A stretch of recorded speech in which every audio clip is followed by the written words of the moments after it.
Buenas and half a day. Raranim kaseleli amai komogithin lenwe yakwe aloha talofa. Welcome to Micronesia Time, where we show you the big faith of the small islands. And today we have one more guest who is going to be talking about his story, sharing his story. You can also help him share his story by clicking the share button. And today and throughout this week, we are going to be talking about addiction, especially you who have been addicted to what here on island is one of the most common addictions that you find, that everybody from every island is unfortunately getting hooked on or has been hooked on, from kids to the elders and everything in between, which is bitter nut. So we're going to be talking about that in just a minute.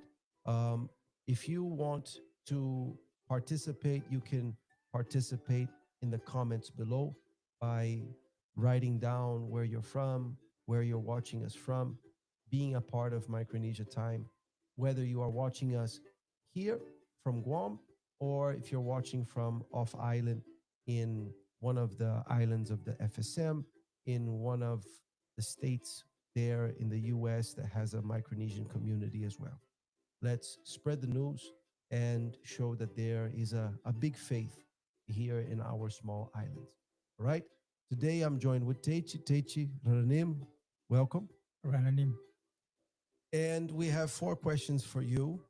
And afterwards, if there's any question here from somebody on the audience, they can also join in. Okay, so let's go here to question number one. So tell us where you're from, where your family's from. What is it like, or where is home for you? Yes, my name is Stacy. I'm from Moyen, which is they call Chuk, and Chuk State here. I am from the other side of Moyen, which is where it's a far or a little bit town at the south. Close to what is that? Blue Yes, we have to pass Blue Lagoon Blue Resort. Lagoon Yes, Resort, right? that time we went, so Uh-huh. I show it to you when we went there, and I show you the road to go to my village, Uh-huh. which is really far. You have to pass all the villages to go through my place. What's the name of that village? My village name is Epiru. Epiru. Yes. Okay.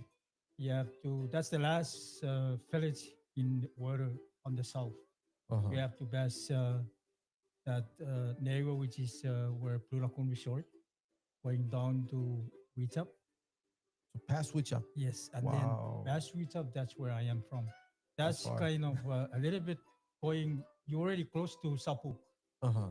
which is like already connected to Sabuk. If you walk from my village to Sabuk, it's not gonna take you long to walk over. Yeah, so I'm mostly it's like I'm the very last one on the village of water on the south. Okay, good. And where is your family from? My wife is from Toroas. If you could just put the mic just a little bit closer. Yeah, make it easier for us to hear. So your wife is from where? From Toroas. Your wife's from Toroas? Yes, Your parents are from where?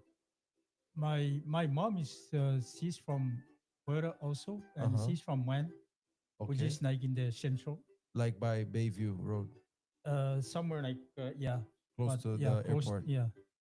And my dad is uh, is from the very tiny island, outer island. Where? It's outside of Moyen. But My dad, outside of the lagoon. yes, you gotta ride a boat to go to their island. How many hours?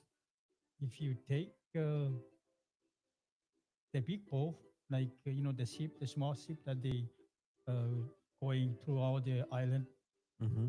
gonna take you like a day. One day. Yeah, one day. Plus the travel, you know, Wow.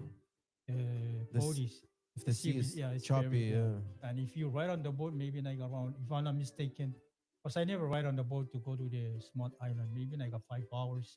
It depends on the water if it's calm or if Mhm. it's rough. So around that 4 to 5 hours take you to ride the small boat. All And right. my dad is from the small island of the outer island. Is they call Nosop. No sup. Yes, that's pretty much that's where he's from. The mom, which is my grandma, is from that place. Okay. Tell me something that you like about Chuk. Is it the culture? Is it the clothes, the food? Or what is it that you like about your island? Yes, the things that I like about Chuk is the people back home. Growing up with family, you know, we always have get together every, like let's say Monday to Friday to Sunday, like Monday to Sunday, family always get together. So That's growing up. That's what That's what I see. the sense of community is very big there. Yes, Okay. that's when I remember, like my time, Uh-huh. young boy. I remember families always together. You know, have that gathering together. Okay. Um, and is there something that you miss from back home that you don't have here in Guam? The thing that I'm gonna say that I miss back home is the con, Corn. the breadfruit. So the corn here is not the same as over there. Yeah, It's different. back home, like if I wanna get con, I'll go to my auntie's house and climb the coconut, The breadfruit the tree, breadfruit lamai. and free. But here on Guam, if you want, if you have money, you can eat corn. So wait a minute, corn is free in Chuk. Yes, Wow. back then it's free. If you And want, you go to your auntie's house, and if you don't have it at your house, you can go to mhm. auntie's or go to your land on the mountain and pick from there. You would make your own corn. Yes, So you pound everything, bowl and everything. yes. Like every Saturday, every Saturday they have that cooking outdoor. Uh huh. Like if you look your neighbor and you see that smoke coming out from the small house kitchen, Uh like huh. outdoor, and you see that big smoke, that you know already that, oh, this my neighbor, they're about to getting ready to cook the bread food to pound it. Every Saturday, most like I said, a lot of Chukis, most of them, they every Saturday they went Friday morning or Friday afternoon to pick the nemai from the mountain, bring it down to the house, and early in the morning, like Saturday, they prepare to cook. They peel, they Yes. pound. I mean, cook first and then Mhm. pound. And from there, you can look around the neighbor and you can see all the outside kitchen. You know, okay, my neighbor. And the most interesting about it is like they starting to like competition. Like Oh, if you, competition. yeah, it's like if you finish early, Uh huh. there is a sign that they make on the con like sound. Yeah, You know, if you like a start, drum. yeah, like if you start first, you're the first one that found the con in your house. Uh huh. So they hear it, say, "Oh man, that guy beat me." He's the one who go first because you make that sound, and from there Uh-huh. you can hear the other sound like from the other places, like And then this guy is everybody's second, third. Okay, okay. yeah. So the corn pounding competition. I've never. Every Saturday, I remember that. I think that's another thing that I miss back home. Every Saturday, you see a lot of young boys. They go to the mountain and pick them up, carry it down, and hurry to prepare it so they can start cooking it. Because you don't want that neighbor of yours to beat you. Like if you're still doing it and you saw them already preparing to pound, you're gonna be like feel bad, like man, I'm slow. I need to beat them. All right. Now, all kinds of Micronesians come here to Micronesia Time. And if you are Chukis, especially if you are Chukis, because our guest today is Chukis, I want you to share this with all the Chukis that you know. So even if they're not here in Guam or if they're not in the FSM, but maybe they are in Washington, they are in Denver, they are in um, uh, Portland, Oregon, they are somewhere spread throughout the US or even other parts of the world.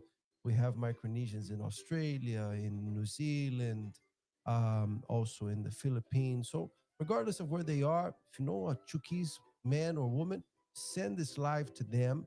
And speaking of Washington, we're going to go now to Washington State. Washington State. Pastor Diego, our pastor from Washington State, has some good news for all of us because June 1st will be the grand opening of our Universal Church in Washington State. Pastor Diego. Hello, everyone. Good day to you. This is Pastor Diego here from Washington State. And as you can see behind, this is the new location of our church here in Tacoma, Washington. You who say, Pastor, I have family members there in Tacoma. I want to invite you to invite your family members. Or you who's watching us right now, you say, I have family members there in Washington State. Invite them for our grand opening, which is going to be June 1st. June 1st, here in Tacoma, Washington. The address of this place here in Tacoma is 10428 Pacific Avenue South, Tacoma, Washington. All right. So I want you to share and talk to your family members, call them and tell them this great news that we are going to open our location here in Washington, Tacoma. I want to show you a little bit of the inside. You can come follow me. This is the entrance of the church. This is the lobby here. Now I want to show you the sanctuary.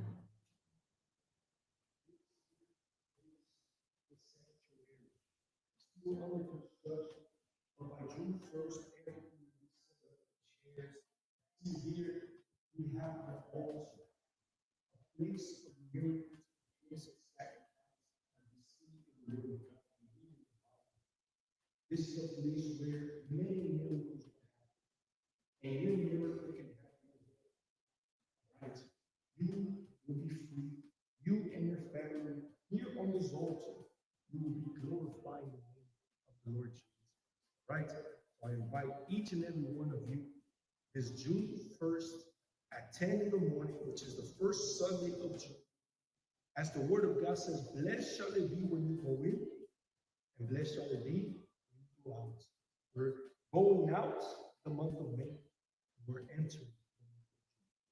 What better way than entering in the presence of God in the house? So June 1st, 10 in the morning, 10428 Pacific Avenue South, Tacoma, Washington. You are my invite. Come and receive this.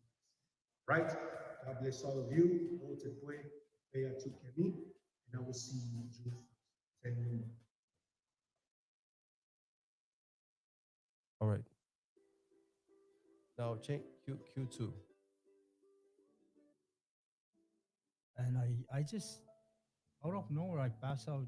They left me there. You passed out. Yeah, I just laying down there. I thought I'm just gonna lay down for a few minutes and wake Uh-huh. up, but I didn't know that I passed out. The problem, I didn't take it out from my mouth. It was Oh. still there, and I was like laying down. Uh-huh. And when I lay down, and that thing just keep on. So as they say, nicked out. So you got Yeah. nicked out.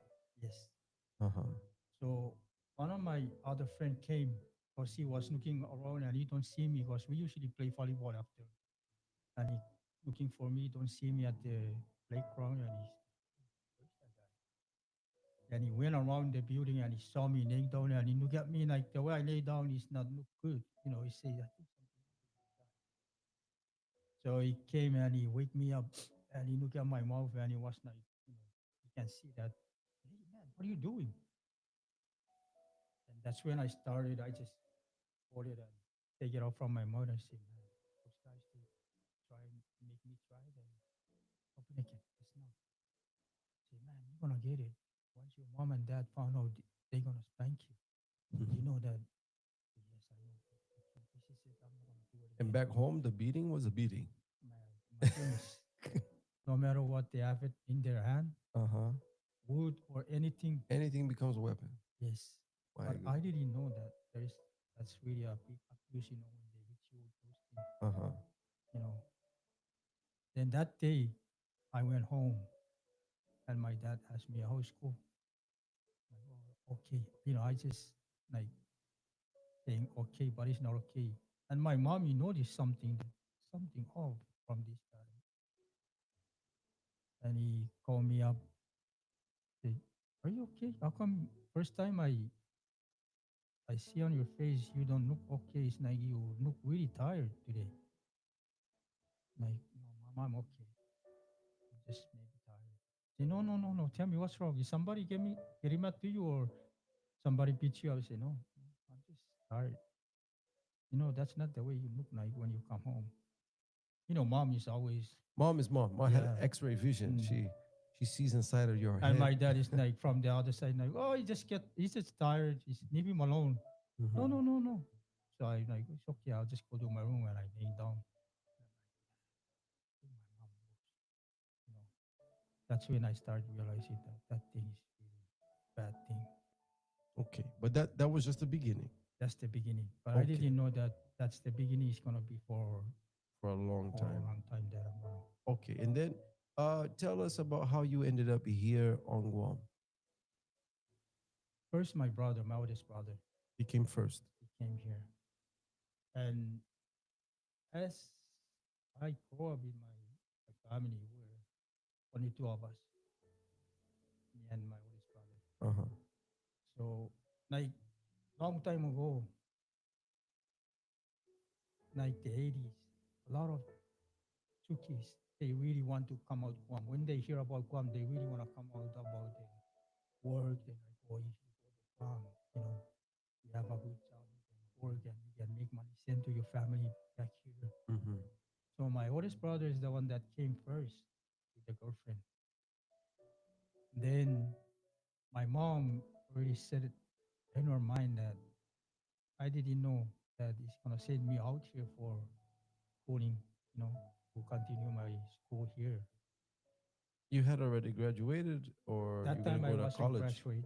Oh yeah, so you're Yeah, still doing high school. yeah. And some reason during my schooling time, I was into a lot of things when I start, really attached to all my friends, school.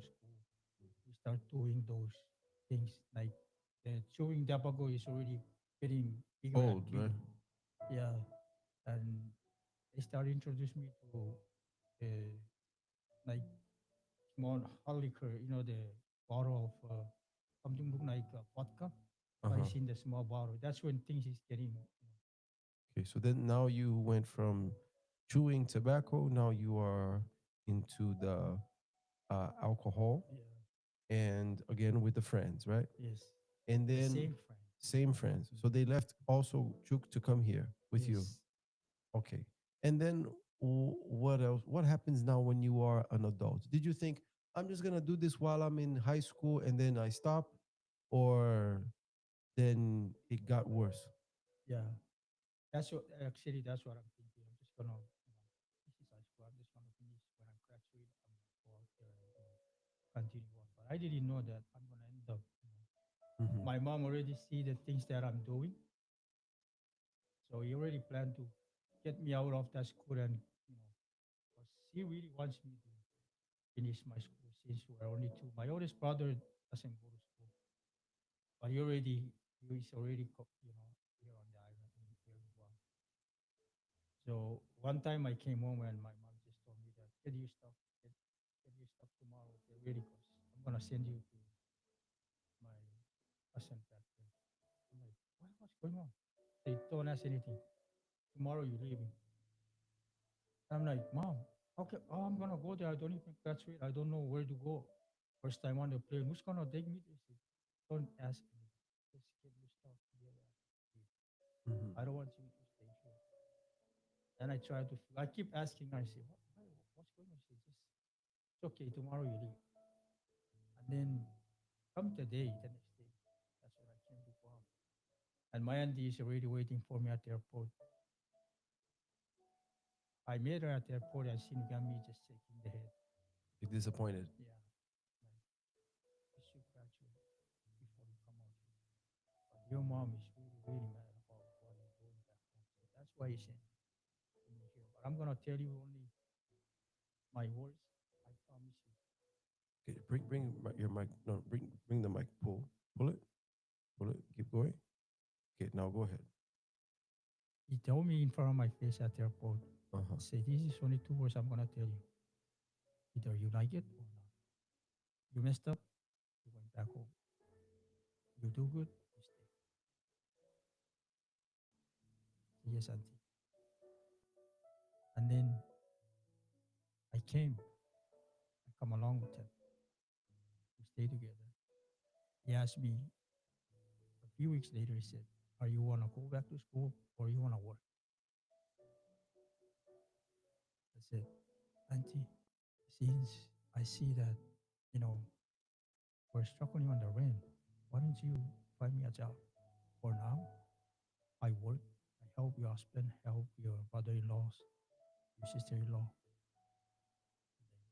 From there, maybe we can work my papers, to go back to school." So that's it's up to you if you want. We can do that. Yeah, because I see that. I remember, if I'm not mistaken, our rent, that place that we rent, is like $1,900 a month. Almost 2,000. Yes, and And I see. coming from a place where you did not pay rent at all is Yeah, a lot that's. of. I'm like, wow. So I say, okay, I'm gonna find you a job, but make sure I want you to go back to school next year. So yes, auntie. And then I start work. My first work, I work with my landlord. He said, "Oh, so you don't have to go around the island or go to a place to work." My Our landlord asked me, "If you wanna work, you can just work with him." Because you know, cleaning the yard, uh, cleaning the apartment. Because the landlord, they have a lot of units. Then say, okay, since I don't have to wait for the time, wake up early in the morning and leave the house. So yeah, why don't I just work here for now? So yeah. So I start with my landlord, our landlord. That time I wake up 8 o'clock in the morning, like 7, 8. I went to work, and what I did is, like, every time people they move out from the apartment, I come and we paint. I have them paint it, move out. Do the necessary Yeah, repairs. yeah, just the small minor things that need to How clean. old were you when you were doing that? I was 18 years old that time. 18. So you had already graduated or no? No, that time I came here, I don't graduate. I was about to graduate from home, but I came here. Hmm. Yeah, I came here because my mom see that already I'm in a lot of trouble with my friend. That's why she take me out. Say, if you stay here, you're gonna end up going with all these guys. You're never gonna make it out. So that's the reason I came without graduation. And I work with my and this thing. I work with my landlord, and my mind's still thinking of go back to school. Same as my Andy's. My Andy is still thinking of next year I'm gonna make this guy go back to school. But when I start working and I see a lot of amount of money in my hand coming, I'm like, I never see this amount of money. Like $300 to me is like, that's a lot A of money. million, right? Yeah, I'm like, oh my goodness.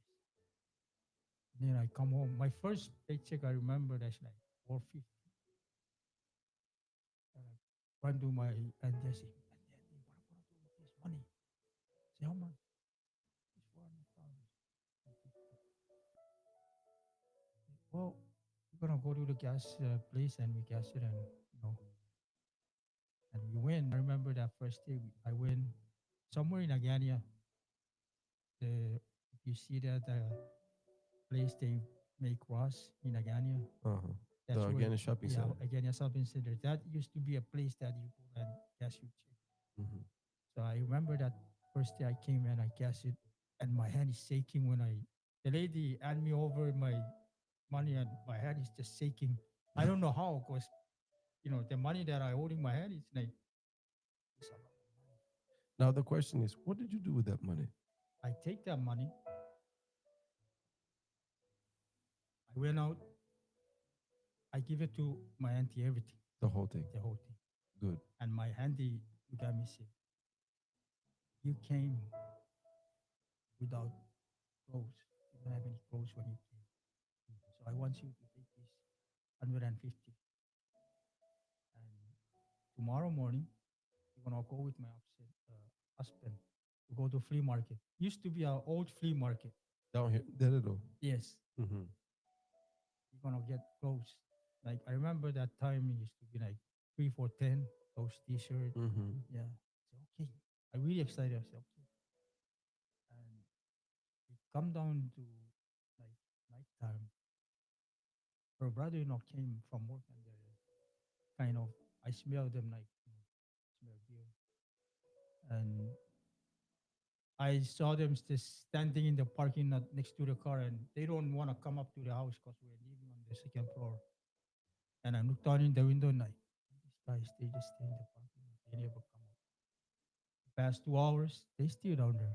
So I went down and said, hey, you guys come up. They say, no, you come down, come here. So I went down there.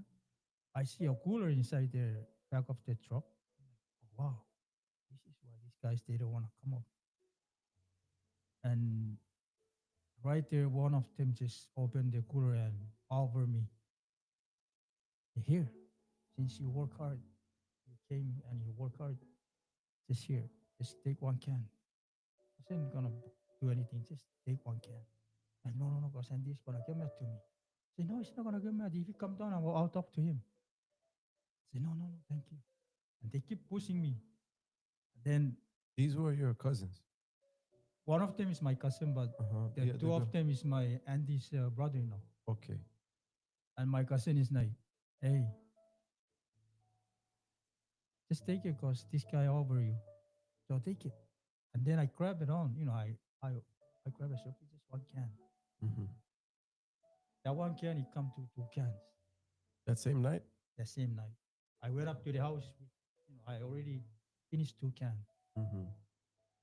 And my aunt is like, what are you doing down there? Oh no, I just called him. I tried to call him, but they don't want to come up. And he came up to me saying, never go down there. Don't come down again anymore, okay? Because she knew that if I come down there, I'm going to join them that Mm-hmm. night. And the husband is like, hey, hey, hey, don't talk to him like that. He's already grown man. Leave him alone. I say, no, because I don't want him to drink with them. He say, so what? So what if he drink with them? Mm-hmm. He's tired from all that time that he been here and he's working hard, all that. I say, hey, hey, hey, you know, they're like arguing. I say, no, I'm gonna come down. And that two can that I drank from those when they gave it to me, it's already like, I feel something like I remember the day that, back home, I used to do those things with my friend. I have that feeling again. I'm like, think I'll just, I'll just do it again, but I'm not gonna show it to anybody. That's when there is a back door. My auntie go to the auditorium and he knocked, but the back door that where we used to come close to the road, the main road. That's where I sneak out from and I went down and go back to those guys. And I just stayed there. My auntie knew that I'm already down there, but she already mad, really mad. Now, when did you start noticing that chewing? Would you smoke or no? That's when I pick up the smoking. Smoking. Okay. When Yeah. did you start noticing that the chewing, the smoking, the drinking was no longer fun, but now it was a problem? When did you notice that? Because you right until now you're just experimenting, you're just having a taste. But it's not a problem. It's not, oh, I'm dying, I'm sick, I lost everything. No, nothing happened. You're just getting a taste. But when did you realize, my goodness, there I have a problem? When did you start losing things or people or even your health? When did you notice that? It comes about after like a year after that when I was still with my auntie and they preparing to leave to Hawaii. And that time things already getting worse. Like, you know, I can go buy beer, either not cigarette. I remember doesn't even take me a year to get to the beer nut and the smoking. When I came to Guam and about 4 to 5 months later, that's when I see all this thing and like, okay, I start chewing all this thing and stop. chewing the Copenhagen, but I'm gonna start. I transfer from Copenhagen to betel nut and cigarette the same time because since we mix the betel nut with cigarette, so I really like it when I chew and smoke the same time and drink the same time. You know, like just drink. For those who don't know, let's show here what betel nut looks like. So there's some people watching us. I have no idea what this means, but here, let's show this was you, right? This is how it was for you. Yes. Yeah. So how would you fix your betel nut? Uh, as we use betel nut, lime, So and like just like that picture. Can you roll up again? Just like that picture over there. yeah, Just like that. The mm, lime, the cigarette, the chew, and the betel nut. yes. And the worst thing is when you mix all together, Hmm. all my Christian we use the cigarette that they tip it in the alcohol like the vodka to make it more stronger. So they would even you would make your chew super chew with Yeah, the alcohol. yeah. I pick up that from other of my friend at work during the time that Hmm. I work outside from my landlord. So I saw them from yep, they tip that in vodka. I said I even asked him, say, oh, this one is make you, more stronger, make you more high. I'm like, okay. How many bags would you chew or on a day, like one day, when you were really heavy into it? When I really get into beer or not, like let's say I really addicted, no matter what, in my mind is like beer or not, you know, Wake up, betel wake up nut, beer or go to not. sleep, Yeah. betel nut. If I'm not mistaken, it comes to 5 pack. Each bag with 10. Yeah. Like So 5 pack I can fill up my whole pouch.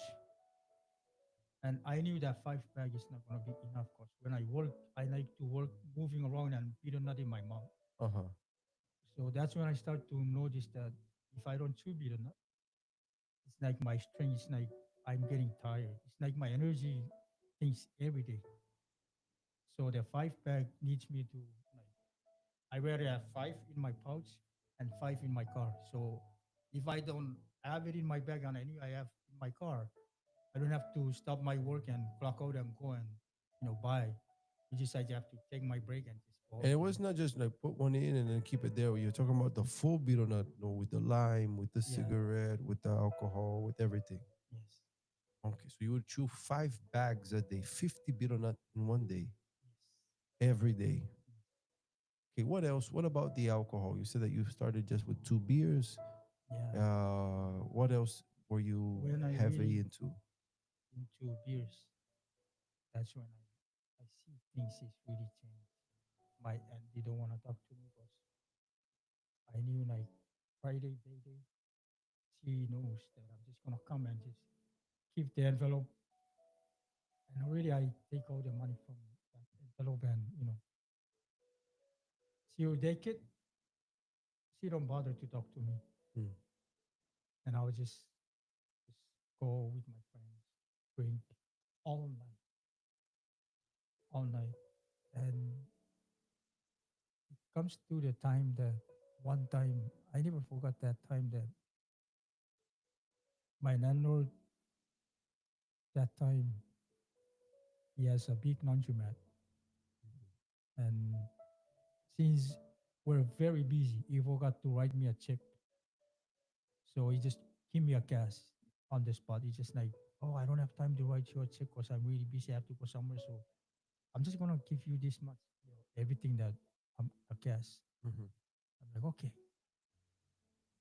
So since I don't have to go ask my auntie to take me to cash my check, I just grabbed the money and just went out with my friend that night, blow it away, The whole thing. the whole thing.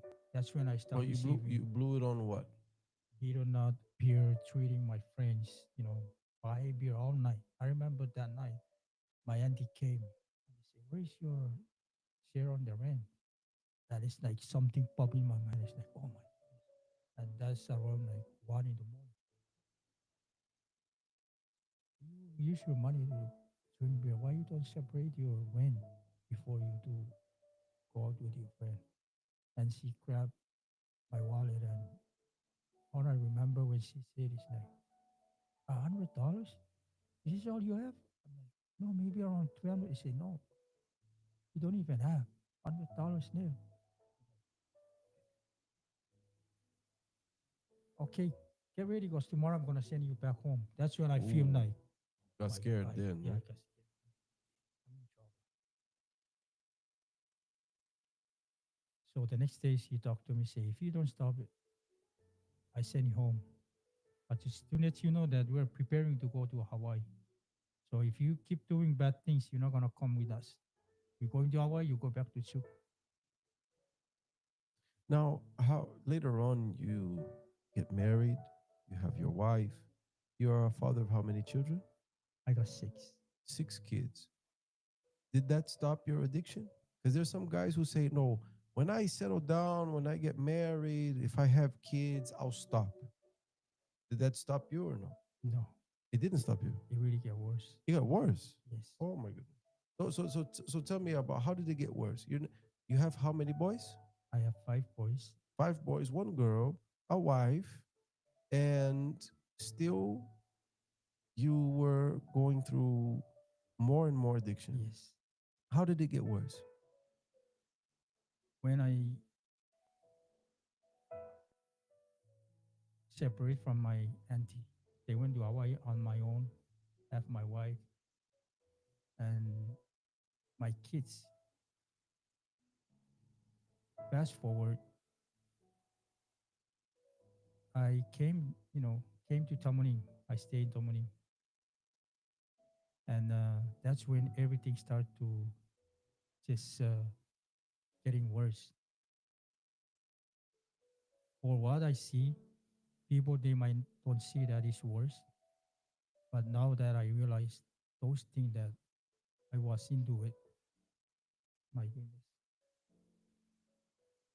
it's just make me, I don't know how to explain, but it's just something that I just don't like to talk about it. If somebody asks me, hey, tell me about your life, I don't want to say anything. My this and that. I don't want to give them all the details that I've been through. But that time I remember that when it get worse, is my wife get involved in. I have to wake her up in the morning. Like, I don't have dinner now, but I'm going to work at 3. So I'm gonna go and make sure you go check all the stores. Whoever have buy and just bring it to my work. Make sure So don't you would wake your wife up at 3 in the morning to get you biruna. yeah, because I don't have time to go and buy because I have to go to work right out. Mm-hmm. And sometimes you call me and said, oh, this store is they only have this, but it look like it's rotten. I say, Never mind, just whatever you can see, I can choose, just take it. You would chew rotten biruna. Even if it's a kind of look like rotten, I out because sometimes they'll run out, you don't know, here in Guam. Wow. And still go to the gas station, look around, and say, okay, don't complain if I bring any, it's not good to chew. Don't complain to me. I say, just bring it. I cannot find Birona on the island, so just bring it over. And then it come when I see that amount of money that goes to Birona, even her boss has to look at me like, what's wrong with your teeth? Because one time my wife was look at me and it's like, what's inside your mouth? Because he thought it's something, but the stain, Mm-hmm. The biruna stain. the Birona stain. Like, oh my goodness. Then he come in my son work. And that's when I start asking, my son, hey, can you give me $10 to buy Birona? I'll give you on my Oh, payday. you would ask your own son now. Yeah, that's how Wasn't that bad. humiliating for you? Like you don't have money to chew and then you have to ask your own boy to, That's how bad is the addiction I'm into. but I don't even care. you wouldn't care. Yeah. My goodness. And sometimes I will even ask my only daughter to buy me betel nut. What kind of father I am that time, asking my own only one daughter to buy me betel nut, give it to the mom and give it to me. And sometimes my daughter is like, Dad, I don't even have for my gas. Say, please just go, just buy me. Even if one bag, just give to mom and bring it to my work. Those things I don't want to remember. I don't want to talk about. If somebody, like I said, if somebody asks me how is your life before, I don't want to talk about it because it's just like sadder. Like I cannot imagine a dad do that to her only daughter. Wow. Buy her beat or not, So you feel very ashamed. very, very ashamed. Okay. Um, let's go now to the next question.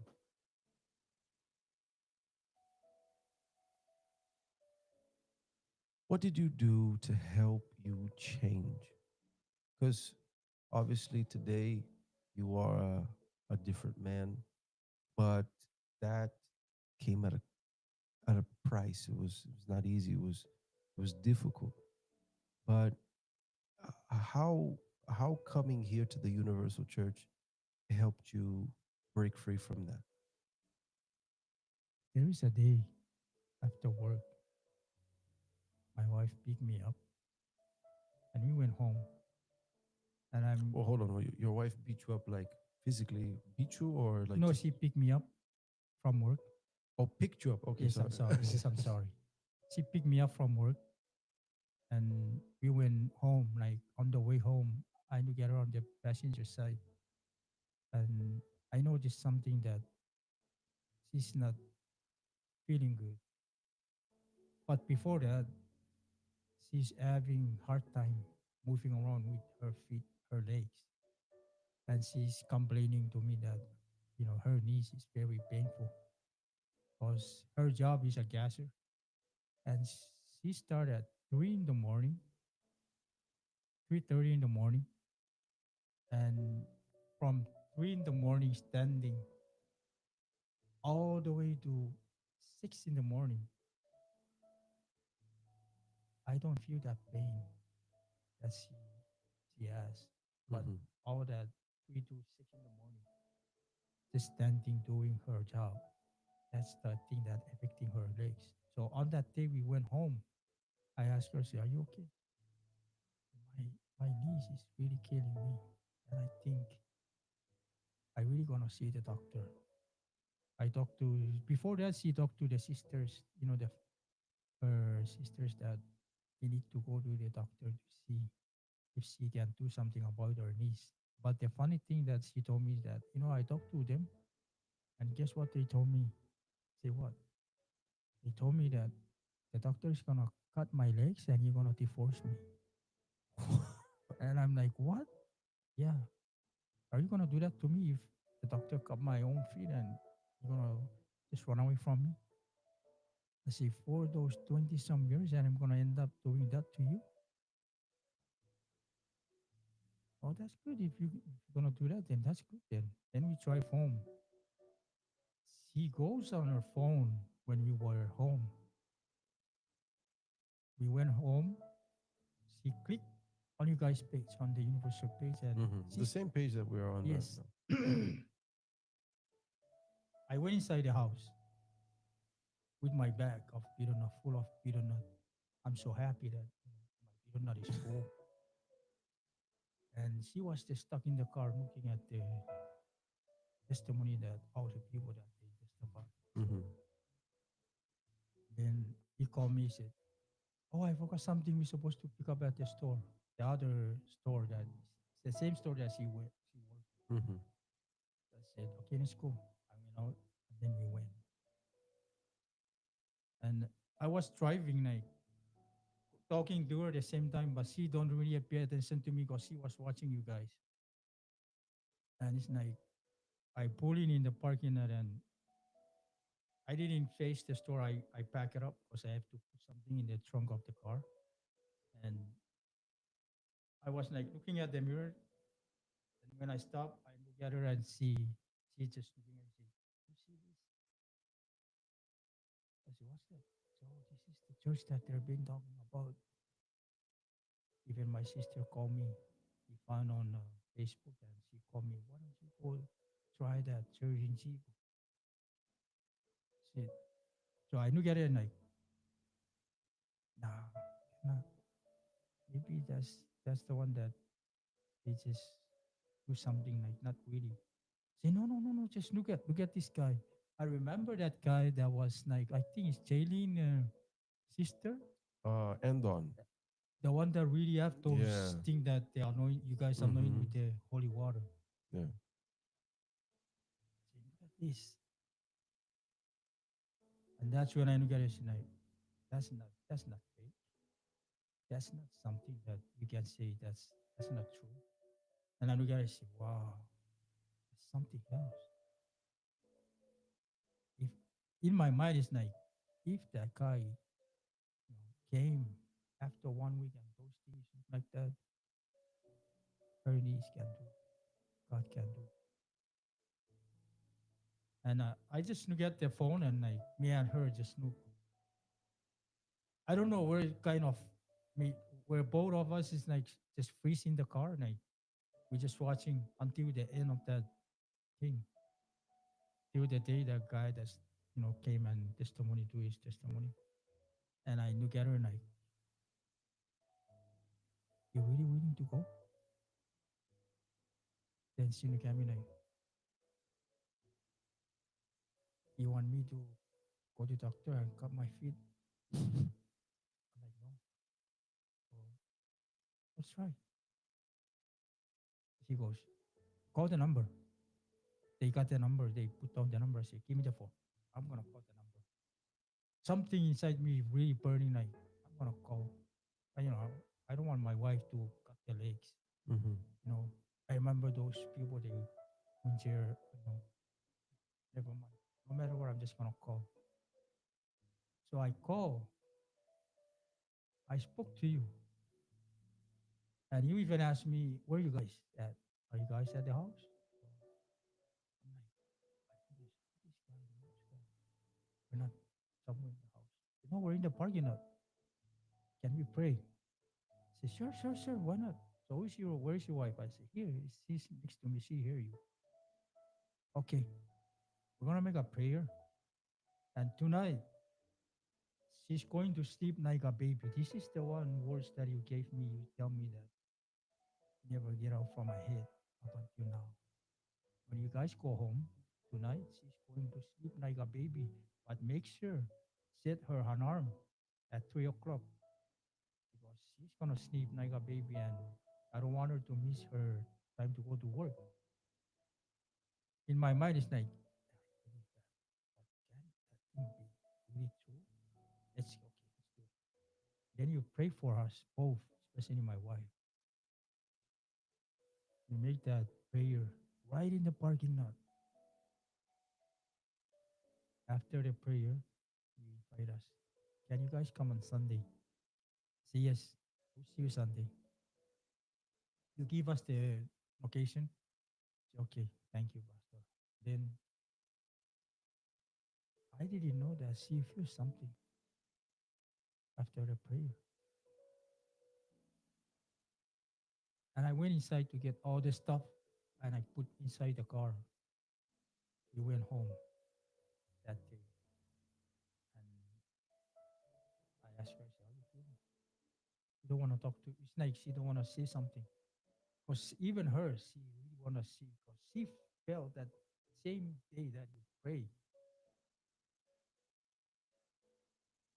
And she went inside her room, our room, and she also prayed. And I just was busy, I was busy outside doing the stuff. So I finished, I went inside and asked her, how you feeling? Who's she? This is what she said. Who's she? Then she smiled the same day, the same time. I said, what? Tell me, what happened? Said, I don't know about my niece. The pain is going down. I'm like, what? My niece. The pain is going down. Sure. And then she moved her.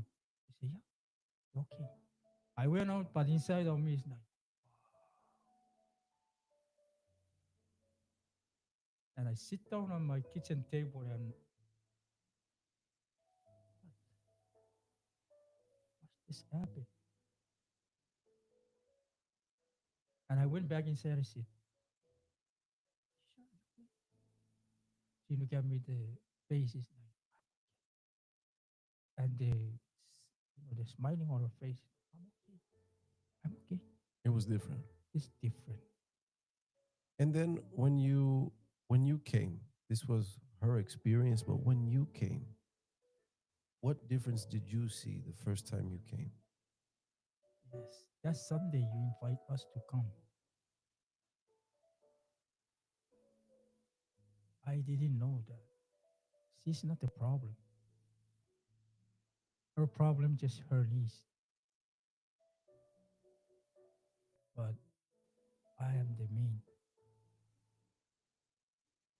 I am the reason why my family is broken. The first Sunday that you invite us to come to attend that service, I came in the parking lot. I was driving from my house. I'm okay. Nothing happened. And the closer I am to Jigo, I start to feel something. Like I just want to turn the car around and say, never mind. That feeling I have, my goodness. And I remember I passed American Grocery Here in Jigo. here in Jigo. That's when I start feeling that feeling. It's like somebody talking to my ears, like, hey, hey, what are you doing? Go back home. Your wife is okay, so go back home. You don't need to go. What happened when you walked in? I park in the parking lot and I start like sweating. I don't know where that sweating just came from out of nowhere. And I look, I saw the sign said Universal. I started my feet is like shaking. And I look at my wife, and my wife is preparing to get out from the car. And so what am I doing? What happened to me? Then my wife said to me, let's go. And I opened the door. I pull myself out from the door, my car, and I close the door. And I start walk towards that door, and something came to my body. It's like if you can sometimes during the typhoon, Mm-hmm. when you walk towards the wind, and it's like it blow you back. It's like you feel that wind. It's like Uh-huh. that's how I feel that thing. Like something's holding you back. Yeah, something is really holding me back. And that voice like, hey, don't go in there, go back. And I really look at the door like, oh my goodness, what is this? The more I goes to that door, and the more that things just like I feel something is really hold on to my back, and my shirt is like pulling me back. Like, don't go in there, don't go in there. And I step. Remember that Chico, there is like you, Like a sidewalk. yeah. Yeah? I pick up my feet. It's like I cannot even pick it up. That 2 inch from the floor, that thing, I cannot even pick up my legs to go, go up there. And you walk perfectly good, fine. You don't Yeah. have a problem. No crutch, no No, cane, nothing. no nothing. I understand my wife, yeah, but Yeah. me. And I walk close to the handle of the door, and I don't know how that thing happened because when I was walking this like this, and I pick up my hand, it's like, you know, hold on to that handle to open the door. I don't know, that thing just happened to, even my hand is sweating to hold that door, and same time I'm shaking. And my eyes, I look at inside the church, it's like something's, my eyes is not look right. And I really try my best to open it. And I feel that coldness come out from that, like the accounting come Mm-hmm. out. It's like something is like come down, make me calm. The healing that air come out from that church make me calm, like calm down. And I went in there. Since I passed that one and I look at that Jesus Christ is the Lord, everything just, it's like my eyes is clear. And I just look like preaching, like,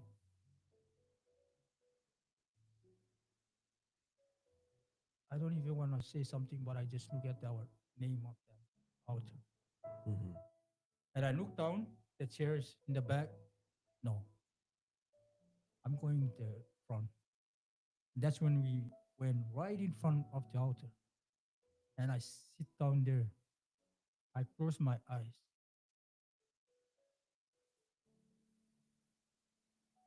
And I imagine all the problems that I went through on the way up to that church. Those feelings. And I open my eyes. And I look behind your back. Everybody stand up. Without knowing things, how to follow the service, I just like I just do whatever the people that they do in the church. Mhm. And I saw you from behind when you down on your knees to pray before that service, and I get up and I stand up. I feel something. It's like the cold air came and you just start to like if you shower in the cold water and you put on your head, you feel that cold water just like going down from the top all the way down. When I get up, I raise up from my chair. At same time, I'm like shaking, but I really hold it. I hold it my feet and close my eyes and I ask God, help. And my wife hold on to my hand, even her shaking. And you get up from the altar and turn around and say, let's pray. And when you do that service that day, and I remember when you preach about forgiveness, that all week is like forgiveness stuck in my head, all those addictions. I'm like, my goodness, how this guy knows how the addiction I've been through, all the problem that I gave it to my family.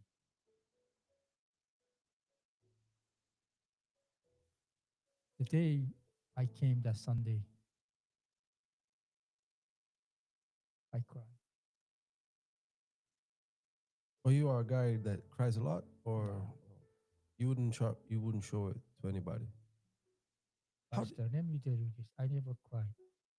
I only cry where my mom hit me with that stick and my dad. But for you to preach and talk about the truth, it just hit me right on the spot that day. Came to your church, our church, without knowing that I'm the main problem in the family. Found out that all the things that I do is just a curse on my family. And leaving that church that Sunday is night, everything is just coming to my head like back home you used to do this. Back home you do that. Back home Mhm. you don't listen to your mom. It's like everything is like like you screen up, like you flip everything like Mhm. everything just came back. It's like I review everything that what I do from the 18 years old to the 54 years. Everything is just like driving home and my wife like look at me like don't want to bother me because she knew that something is happening to me. Now, how long did it take for you to break away from all the addictions? Because that was the first day. The first day, you were still chewing, drinking, doing all that stuff. But how long did it take for you to clear out from everything while you were coming to the church? We start came Monday I remember about 3 to 4 Monday that I came and Tuesday. And when you mentioned about Friday, so I start to attend more like Friday more Friday that than Tuesday and Monday. I don't want to really miss the Friday. Mhm. And Wednesday come, I'm like, okay. And the more I come and the more I learn, and I start to attend all the days that, like finances, healing, or sickness, and the Bible study on Wednesday and Friday, the chain of prayer. Like I want to really get away from this addiction. Mhm. And there is a day that I remember that Sunday you preach about forgiveness, the addiction, and I'm like, what's the use of me? I even asked my wife. I said, I don't get it.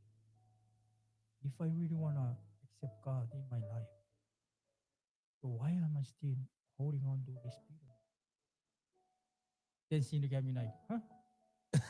Ask yourself. Jesus, I don't forget what she told me. Ask yourself. Why you ask me? Okay.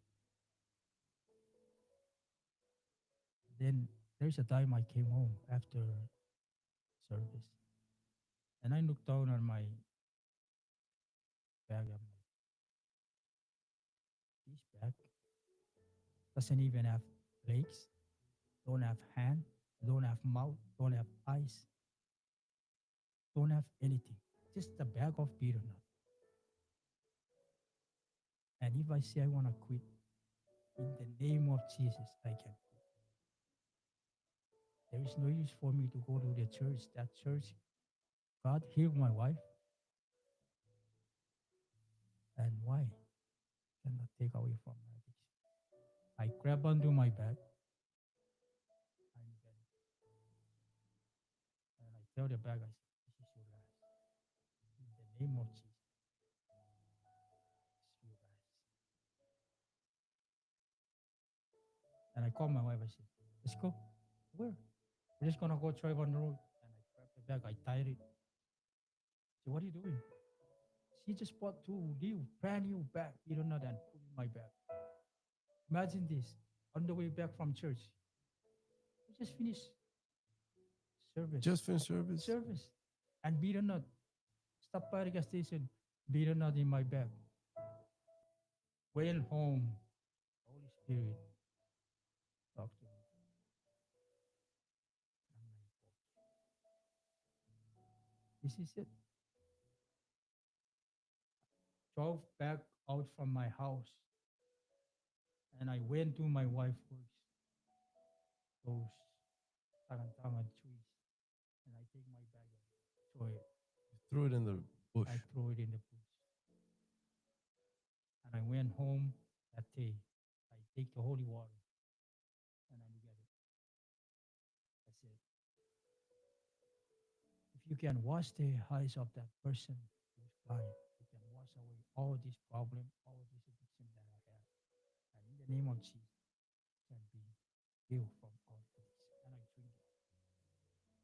And all of us stewards, when we finish eat and we full, the only thing that we do after eating, True. once you're about to finish chewing, that click in your head like two, Time three. time to chew. Yes, the t-shirt is big enough. Yeah. So we're eat that day, and my wife, I didn't know my wife was watching me because she saw me, I throw my back. Her mind is like, oh, wait, when you finish eating, you're gonna be craving to eat peanut nut. Because if I'm not mistaken, when I finish eat, I can chew 5 pieces of peanut nut after I finish eat. In really fast time. Yeah, because once I chew one, Mhm. and when it's done, I take it out, throw it away, and another one until I feel that burn in my mouth, and Mhm. then I slow it down. Like six on the 6 pieces, like the last one is like that's the last one. Just stay in my mouth and I chew it till that cleaning. My wife was watching me when we finished. I finished it and I just went to my room. I sleep, laying down a little bit and I get out. She watching me. I go, "It's gonna look for you." I went out, drink water. I look in the kitchen for toothpick.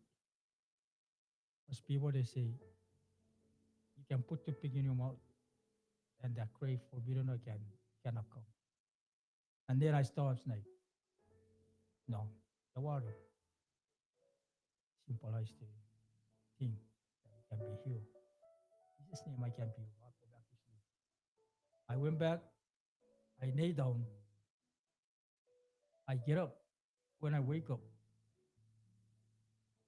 that thinking in my head came. I usually have like when I wake up, it's like, where's my bag? Oh, I grab. But when that day I slept and I wake up, the only thing that click in my head is like, go to the kitchen and grab a glass of water and get your stomach full of water.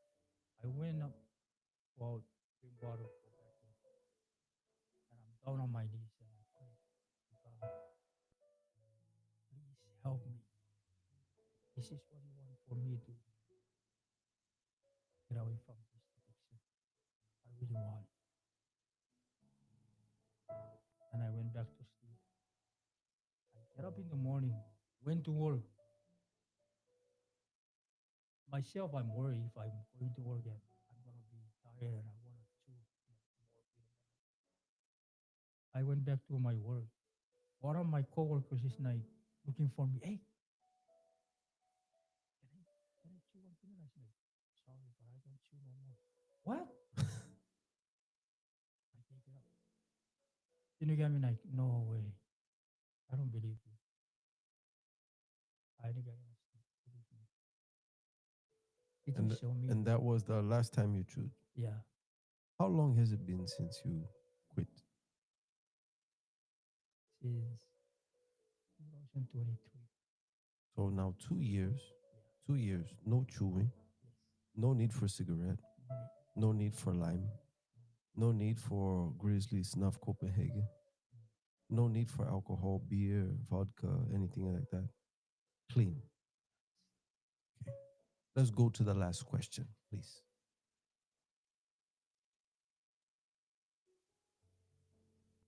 Now, after all that we heard, what do you have to say to Micronesians, especially the ones who, like you, are chewers, who drink, who are labeled in our society as a problem? You know that this guy is just an alcoholic. This one here is just one more and all that stuff. What would you have to say to them if you want to speak in Chuquis, if you want to speak in English? You're gonna look here. The camera's just gonna be just for you, and you're gonna look here. And what do you have to say to Micronesian? And it's not just Chuquis, because Micronesian for everybody from Palau to the Marshall Islands, from Nauru to CNMI, everybody in between. But what do you have to say to Micronesians? Look here, all you. Yes. I have something to say to all, not only my old people in Chuk or Micronesia, but to all of us, Micronesia. It's not that I am right, I'm correct, I'm 100% perfect, but as you see where I came from, and you see, you hear what my problem for the addiction that I've been through.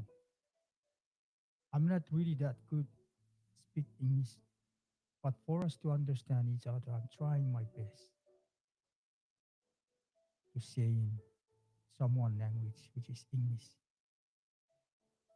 To all of us, Micronesia, as a tiny island, Michael, if you're in the situation that I'm in, the addiction of bitter nut, all kinds to put together in one. This is the problem I went through. And I'm going to ask you and everybody, all of my community out there, who's watching, even you, you're about to fix your beer or not right now. If you can just please, just look at this message that I'm going to message to you or ask you this. If you're coming the same road that I'm in before, never too late for you. For you, my brother and sister out there, no matter where you are, in Chuk, in the stateside, if you're the one that having these difficulties that I mean, addiction or bitterness, and you put all together, this is your time to hang it up right now. In Jesus' name. If I can do it, you can do it. If I can change, we can change. All of us, we can change in the name of Jesus. There is nothing you can run and do. Only Jesus can save and take away your addiction. What he did for me, he can do it for you. You can be saved. We all can be saved. Please, like I said in my words, by getting to my daughter, my son, my wife. So please, if you're watching now, the time is in your hand. Give it to God. Thank you. There you have it, another chance for change. And you have the opportunity to do the same. This Friday, 8 a.m., 10 a.m., 4 in the afternoon, and especially at 7 p.m., we are going to have a strong prayer for deliverance to set you free from these things that have been chaining you like it was chaining um, Teichi. Maybe you drink, chew, smoke because you are depressed, because you are filled with anxiety, you have emotional problems, and you run to that stuff because of that. It's what you found, it's your way of escape, but it's not working. But you want to find a real permanent solution. Come and join us. 205 West League One Avenue, behind the Payless in Dededo, and also in Manilao, next door to Fish and Con, right across the Payless in Manilao. Right? We'll be back tomorrow with one more Micronesia time. God bless you.